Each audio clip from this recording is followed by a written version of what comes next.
Anong mensahe ang kailangan marinig ng mga Capricorn sa buong 2 weeks na 'to? Puwedeng nangyayari na 'to o mangyayari pa lang. Kung hindi man para sa inyo itong magiging reading, di baka para sa someone na malapit sa inyo o sa someone na kakilala niyo mismo. Baka may lumabas na gender mamaya, gawin niyo na ng energy, masculine at feminine energy. Pwede rin naman na huwag niyo napansinin ang gender. Hindi ko masasabi kung anong magiging reading, kung positive ba o negative, depende sa kung anong mapipick up pong energy. Walang masama kung papanurin ang sun, moon at rising sign. Kasi baka din man sa mga yan ay mag-resonate na sa sitwasyon nyo.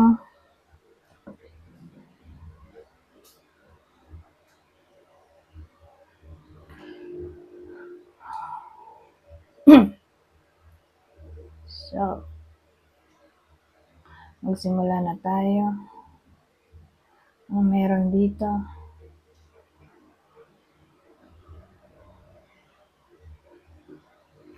Three of Pentacles, King of Cups, Four Pentacles, Page of Pentacles, Four Pentacles to. Pero bida natin na lalaki. Pwede rin naman babae, pero tatama lang sa kanya to kung extrovert siya. Okay?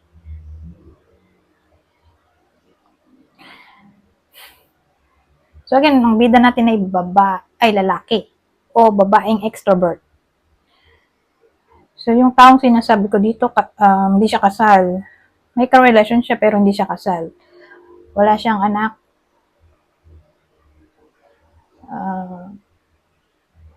May ka-relasyon.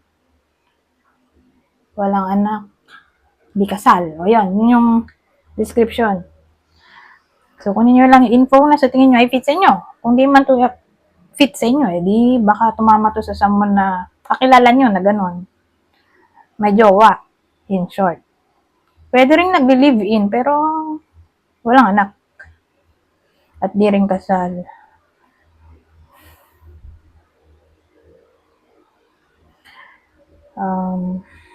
Itong Three of Pentacles, Four Pentacles, Page of Pentacles, 3, 4, Page. Wala to.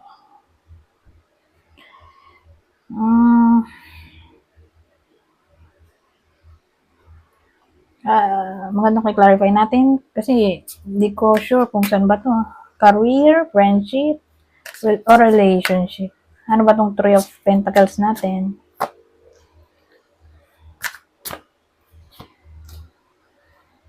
Three of Pentacles, may Magician, Six of Pentacles, Queen of Wands.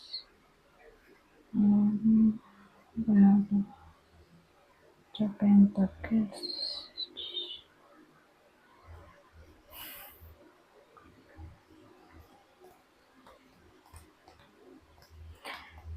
So, may babae, no?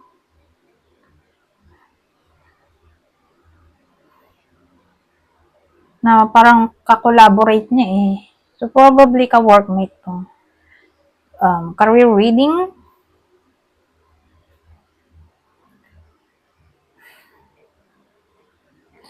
May tinatry silang i-manifest. Ito yung mina-manifest nila, Six of Pentacles. So, yung Six of Pentacles, yan yung career opportunities. Pwede nga rin employment yan eh. Alam ko employment din to. Pero ito self-employment, ito employment.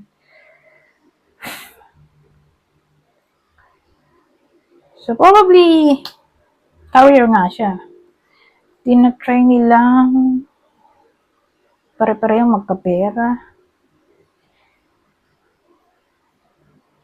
Anong meron sa kanilang dalawa? So, may teamwork sa pagitan nitong lalaki at ng babae.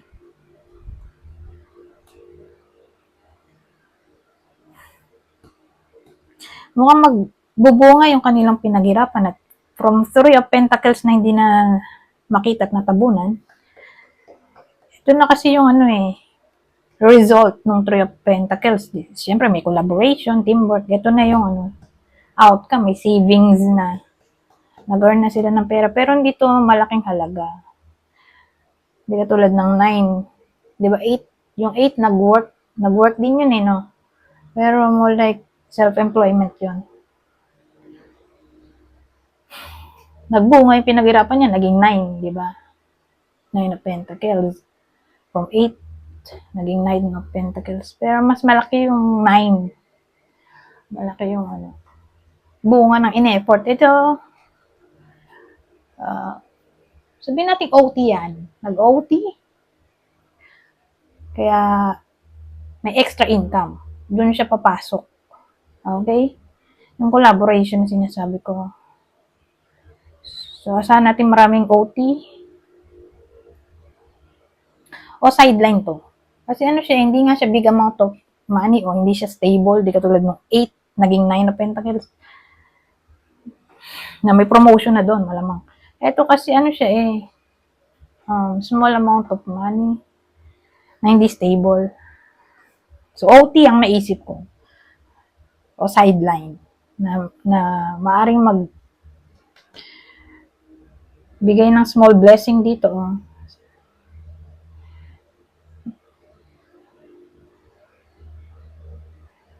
So, may abundance na paparating. Ito rin yun small blessing.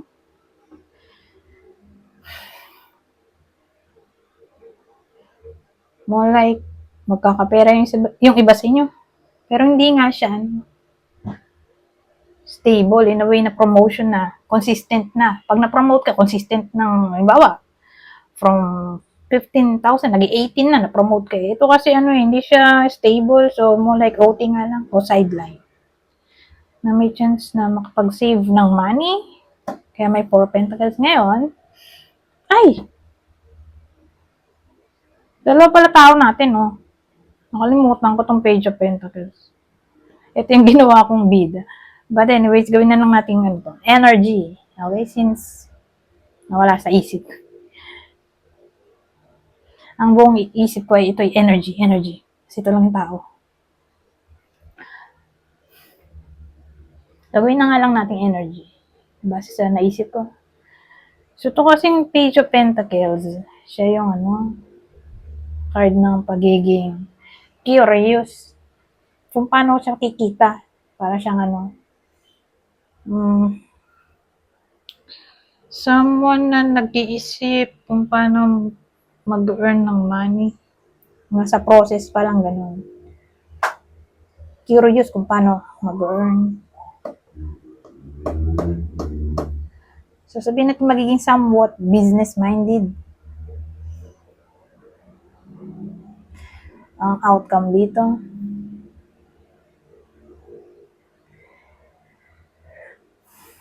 Sabihin natin walang trabaho. Yung iba sa inyo. Pero, sila, commission-based o tawag dito. Mga business-minded na tao, gusto nilang magtayo ng sarili nilang business. Dito na yun. Magiging adventurous, magtayo ng sariling business o any form na enterprise.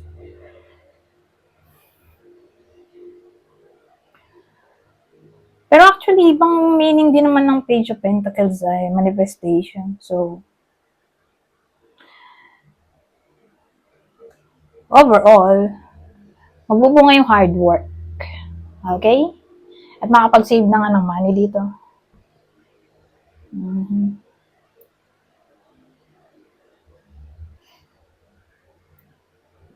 So, in short, magkakapera yung iba sa inyo. Pero again, hindi siya yung big amount. Pwede rin namang big, pero hindi nga siya stable. So, sabihin natin nag-OT. Ang daming OT. Di may dagdag na 2,000, 3,000 sa income niya. Ganon. 1,000 yung ay 1,000. Hindi naman siya, teka lang. Hindi nga big amount of money. So, mga 500 to 3,000 na lang. Yan yung dagdag sa basic salary. Kung mag-OT o magsa-sideline. O pwede rin naman more than that. Pero hindi nga siya stable. Parang paiba-iba. So ngayon, kung nag-sideline siya, may extra 5,000. Next month, 2 na lang. Kasi nga, 2,000 kasi, hindi nga stable. Anyways,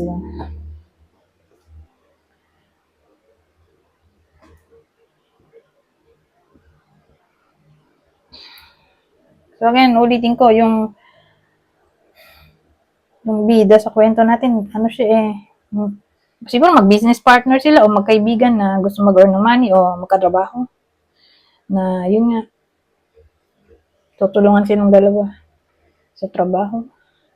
So more like career reading, babae at lalaki, yung magka-workmate, partner sila ganun sa work, tandem. Dito na tayo sa susunod na clue. Ay, clue. Ano ba to? Deck. Pero sa case na to, kung di nga tumama sa inyo, edi baka tumama sa someone na malapit sa inyo. O idol. So, dito sa case na to, usually hindi sila magkarugtong pag pinaltang ko ng deck. Pero minsan, nagdurugtong. Pero madalas hindi. Sasabihin ko naman kung nagdugtong. Hindi eh. Magkaiba yan. Ano kayang kwento dito? At grabe yung may 3 of swords tayo.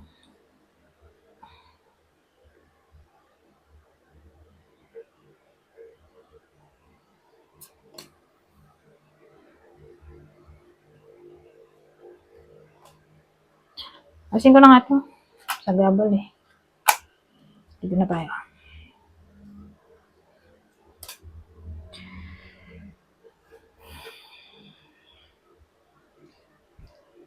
Ay, dito pala to, no?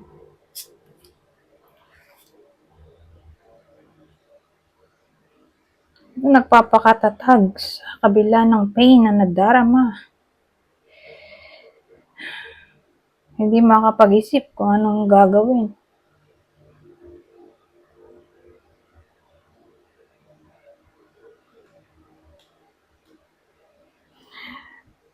So, ito kasi unexpected change eh.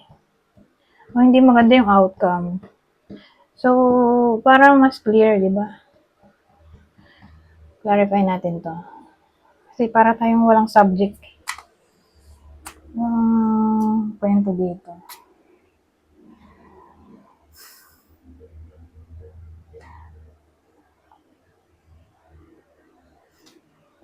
Dami natin yung strengths. Ano yung strength na yun? So, may babae. Lagi nagpapakatatag. Anong nangyari?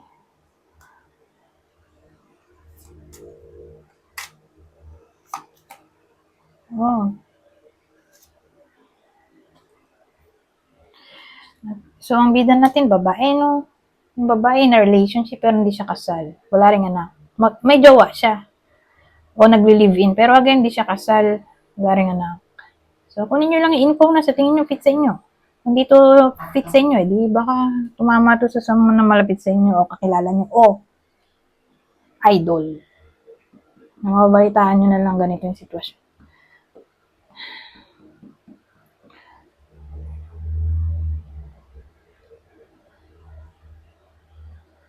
So, ito kasi magsisilbi na tong foundation ng relasyon nila. So, alam naman natin na kapag lumabas yung 5 of Swords, may drama na nangyari. At usually yung drama ay nagbe-benefit lang doon ay kaaway.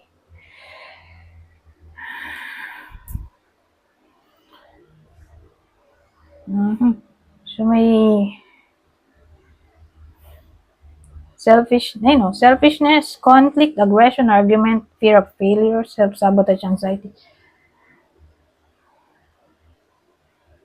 So, dahil hindi nga malinaw, ano yung 5 of Swords. Pero, medyo confusing na kung maraming clarifier.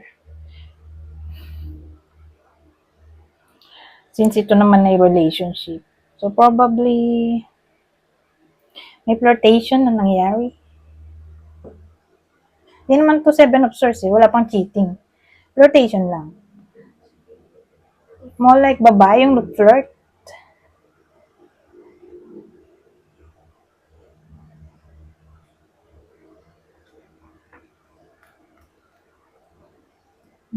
Siya yung lumalandi dito, yung babae.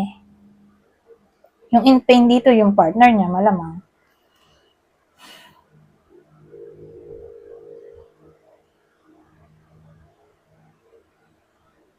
Pwede rin naman na pamilyado na siya.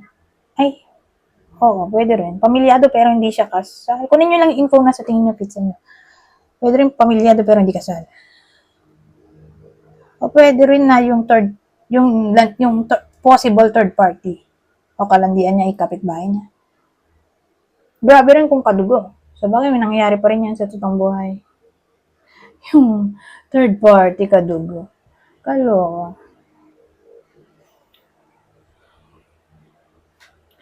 So again, case-to-case basis. Yun lang yung mga clue na pwedeng, alam niyo na, maglaro doon yung senaryo. Kapitbahay, kadugo.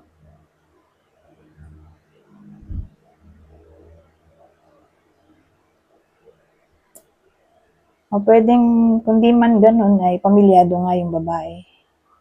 Pero di siya kasal. Kasi may house na tayo dito eh. Parang o family din kasi to eh.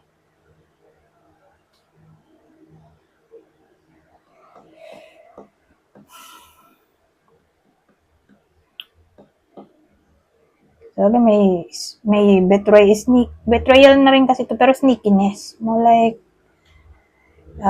hindi pa malala yung betrayal. O pwedeng avoidable pa. Pwede pang ma-avoid. Di katulad nung cheating na 7 of Swords. Sila na. Ito lang diyan pa nga lang to. Tapos ito in pain yung partner niya. Yung babae. So ito pwede rin feminine energy. Yung masculine energy ay in pain. Hindi niya alam gagawin niya. Pero probably makikipag-iwalay na siya dito. Makikipag-iwalay yung lalaki o masculine energy.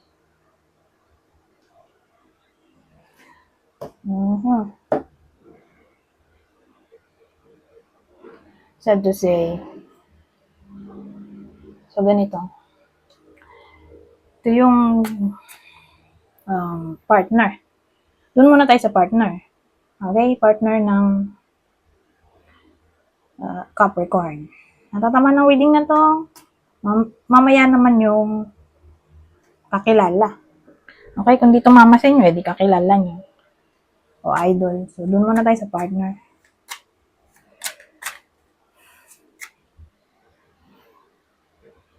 Partner ng Capricorn. Aquarius, Cancer. Isa sa fire sign, Aries, Leo, Sagittarius. Halimbawa, di tumama sa inyo, di baka sa kakilala nyo tumama to. Ito yung kakilala o idol na mababalitaan nyo na lang. Ganito pala nangyayari sa buhay niya. Aries, Capricorn, kapwa Capricorn. Ito isa sa air sign. Gemini, Libra, Aquarius. Ito naman yung iba pang clue. So, yung clue natin, same instruction. Kung di tumama sa inyo, edi sa person nyo, kakilala, idol.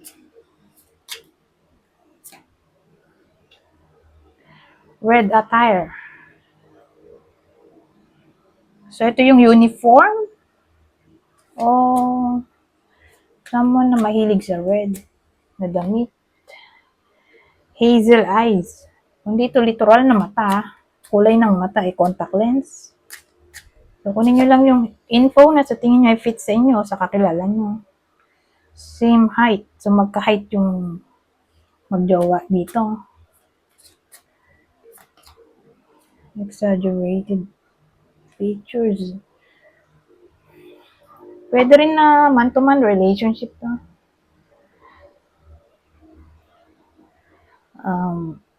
O pwede rin Makapal mag-makeup.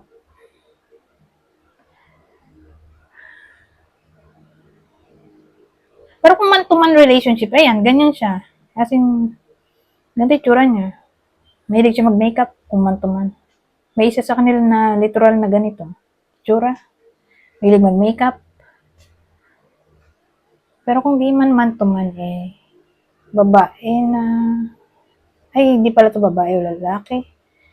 Anyone na exage yung picture, kung di nga makeup ay, siguro matangos masyado ilong, makapalang labi, masyado malaki mata, makapalang kilay, malapad noo, mahaba-baba, mapanga, ma-cheekbone, alam mo yung nasobrahan sa itsura. Masyado malaki tenga, ganun. Exage. Masyado mahaba ang kuko, masyado mahaba liig. Ganun. O exage yung kundi makeup ay pananamit. Kasi may ganun di ba?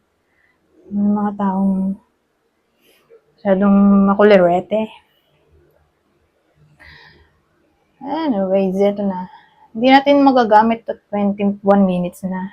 So, sobra na tayo sa oras. Sobra sa oras, pero kulang ako sa time. So, mag-end na ako dito. Kulang ako sa time. Busy ako ngayon. Kunin nyo lang info na sa tingin nyo ay fit sa inyo. Gawa ko ng 3, babasahin ko na lang para mabilis. General advice para sa 2 weeks na to. So, sabi, exercise, run, walk, swim, or otherwise move your body. This will give you more energy and happiness. Decide. It's time to clearly make a decision about what you want. So, ito yung yung may 2 of swords dito kanina, di ba? Di ba? Na confused siya kung anong gagawin niya, yung sinabi ko kanina. Eto, na-encourage yung decision. Mag-make a decision na talaga. At tingin ko yun nga ang decision niya ay ayun. Nakikipag-iwalay siya. Dun sa pangalawang spread.